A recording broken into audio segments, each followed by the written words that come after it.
এটা তো আসলে সময় বলবে। আর আমাদের যেটা ফাইম ভাই এমাত্র বলল, যেটা রাইট ওয়েতে আবেদন করার দরকার, আমরা ঠিক ওই রাইট ওয়েটা চুজ করে আবেদন করছি। সাথে এটা মনে রাখেন যে এগুলো সব কিছু সেকেন্ডারি।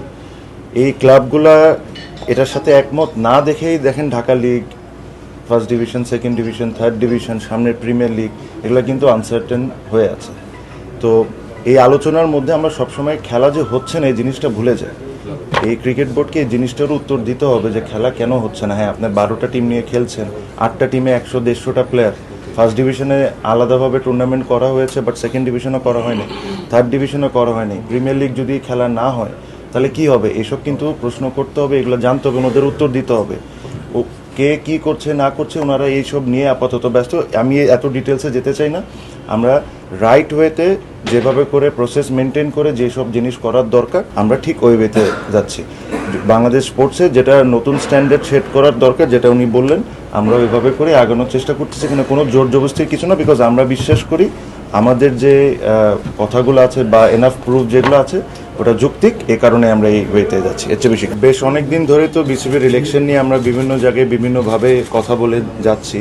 তো আজকে আমরা একটা ফর্মাল কমপ্লেন্টই বলতে পারেন এটা করতে আসছি। এটা সবচেয়ে অবাক করার বিষয় যেটা হলো যে 76টা ক্লাবের মধ্যে 50টা ক্লাব এই বিষয়ে অবজেকশন জানিয়েছে যে এই ইলেকশনটা রাইট ওয়েতে হয়নি। তো এটাই প্রমাণ করে আসলে 76টার মধ্যে যদি 50টা ক্লাবই এটার সাথে একমত থাকে তাহলে এটাই তো অনেক কিছু প্রমাণ করে দেয়। আর আরও ডিটেলস মাসুদ ভাই আছেন, মাসুদ ভাই বলবেন, আর ফাহিম ভাই আছেন, ফাহিম ভাই বলবেন। বাট আমার মেইন কথাটা ছিল যে আপনারা জানেন যে পুরা 76টা ক্লাবের কাউন্সিলরশিপ থাকে, এটাতে আবনি মহামেডান সহ যারা বাংলাদেশের সবচেয়ে বড় দুইটি ক্লাব ওরা সহ এটার সাথে একমত। আর 50টা ক্লাব যদি এটাতে জানাই থাকে, আর এর চেয়ে তো বেশি আর কোনো কিছু আমার নতুন করে বলার দরকার নেই। প্রথম দিকে আমি বলবো, প্রথম দিকে আমরা চেয়েছিলাম যে অ্যাজ পার ক্যালেন্ডার অনুযায়ী লিগ শুরু হবে, কিন্তু সেটা তারা করেনি। এক নম্বর ভুল করেছে তারা। দ্বিতীয়ত, আমাদের যেহেতু এটা অবৈধভাবে নির্বাচিত একটি বোর্ড এবং অবৈধ বোর্ডকে আমরা কখনো স্বীকৃতি দিব না, বিধায় কিন্তু আমরা খেলা বর্জন করেছি। তারা কখনোই কিন্তু ক্লাবগুলিকে মানে সম্মান দেখায়নি, ক্লাবের সংগঠকদের সম্মান দেখায়নি। যখন একেবারে দেয়ালে পিঠ থেকে গেছে তখন কিন্তু তারা আমাদের সাথে বসার চেষ্টা করছে। তারপরে আমরা ক্লাবগুলির তরফ থেকে একটি লিগ্যাল নোটিশ পাঠিয়েছিলাম, কিন্তু তারা অদ্যাবধি তারা সেটার উত্তর দেয়নি। তা আমরা পর্যায়ক্রমে ধাপে ধাপে কিন্তু তারা আমাদেরকে ইনসাল্ট করেছে, যার ফলশ্রুতিতে আজকে ক্রিকেটের কি অবস্থা, ইন্টারন্যাশনাল এবং ডোমেস্টিক লিগে দেখেন আজকে অচল অবস্থা। তো আমরা এটা চাইনি। আমরা চেয়েছিলাম যে অ্যাটলিস্ট 5ই আগস্টের পরে যে নির্বাচনগুলি হবে সেটা সুন্দরভাবে হবে, যেটা জাতীয় নির্বাচন অনেক সুন্দর হয়েছে। আমরা চেয়েছিলাম ফেডারেশনগুলিতেও সুন্দর নির্বাচন হবে, মানে গণতান্ত্রিক প্রক্রিয়া নির্বাচন হবে, গ্রহণযোগ্য নির্বাচন হবে। আনফর্চুনেটলি সেখানে সবচেয়ে ভয়াবহ একটা মানে দুর্নীতিগ্রস্ত একটা নির্বাচন হয়েছে, যেটাকে কোনোভাবেই আমরা স্বীকৃতি দিতে পারি না। সুতরাং আমরা চাই এখন একটি গণতান্ত্রিক সরকার আসছে, ভালো সরকার আসছে, বিএনপি যারা গণতন্ত্রে বিশ্বাসী, সার্বভৌমত্বে বিশ্বাসী, বাংলাদেশের মানে আপামর জনসাধারণের মতো আমাদের ক্রিকেট সংগঠকরাও যারা আছে, ক্লাবগুলি যারা আছে, তারাও এই সরকারের উপর আস্থাশীল। সুতরাং আমরা চাই একটি সঠিক বিচারের মাধ্যমে যে মানে যে দুর্নীতিগুলি হয়েছে, যে মানে একটা মানে তারা পর্যায়ক্রমে যে দুর্নীতির আশ্রয় নিয়েছে নির্বাচনের ক্ষেত্রে, সেটার একটা সঠিক বিচার হবে। এবং অটোমেটিক্যালি আপনারা জানেন, দেশে বিদেশে সবাই জানে এটা যে অবৈধ নির্বাচন, অবৈধ বোর্ড। সুতরাং এই বোর্ডের এখন আর থাকার কোনো আমরা মনে করি যোগ্যতা নেই। আমরা আসলে এটা এনএসসিতে দিয়েছি, আমাদের অভিযোগটা দিয়েছি, আমাদের যাবতীয় ঘটনাবলী যা বিগত দিনে ঘটেছে, এই সমস্ত জিনিস আমরা জানিয়েছি।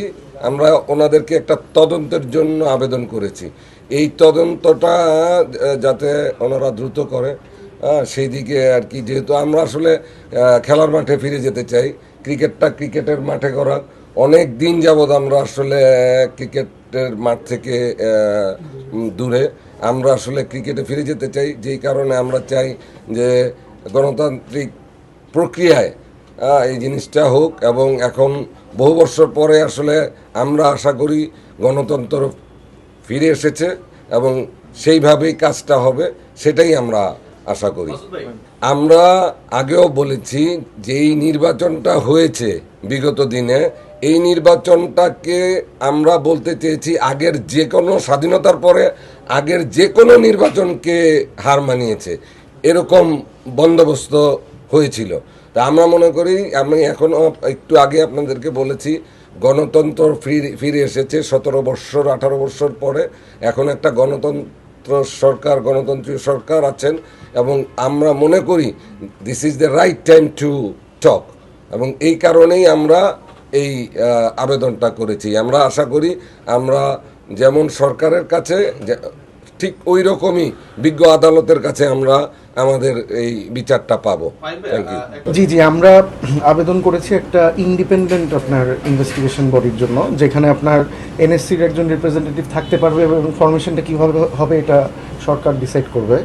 তো আপনার অবশ্যই তদন্ত হলে এখানে আমাদের উইটনেস নেওয়া হবে আমাদের থেকে, আপনার ওই টাইমে আমরা কে কী ফেস করেছি।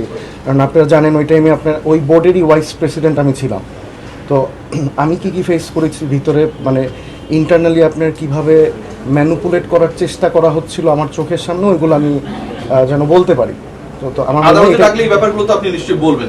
অবশ্যই, ডেফিনেটলি আমার অনেক কিছুই ঘটেছে যেগুলো আপনার রেকর্ডেড বোর্ড মিটিংয়েও ঘটেছে, যেগুলো আপনার অলরেডি রেকর্ডেড। আমরা চ্যালেঞ্জ করবো ওগুলোকে নিয়ে যদি তারা ওগুলো ডিনাই করে। তো এই আর কি, আশা করি আপনার মানে আমরা ন্যায় বিচার পাবো। মানে আমাকে জিজ্ঞেস করছেন, মানে আমি অনেকগুলো ক্লাবের সাথে আমরা ইনভলভ। এখানে যারা আছে সব মিলাই আমরা 50টা ক্লাব, এবং এখানে 50টা ক্লাবের মধ্যে অনেক রিপ্রেজেন্টেটিভ আছে যারা আজকে আসতে পারেনি।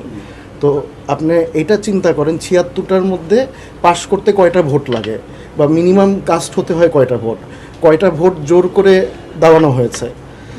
তো 50 জন যদি দাবি করে তাহলে এটা তো এমনি ইনভ্যালিড হয়ে যায়। স্পোর্টস একটা খুব ডিসিপ্লিনের জায়গা।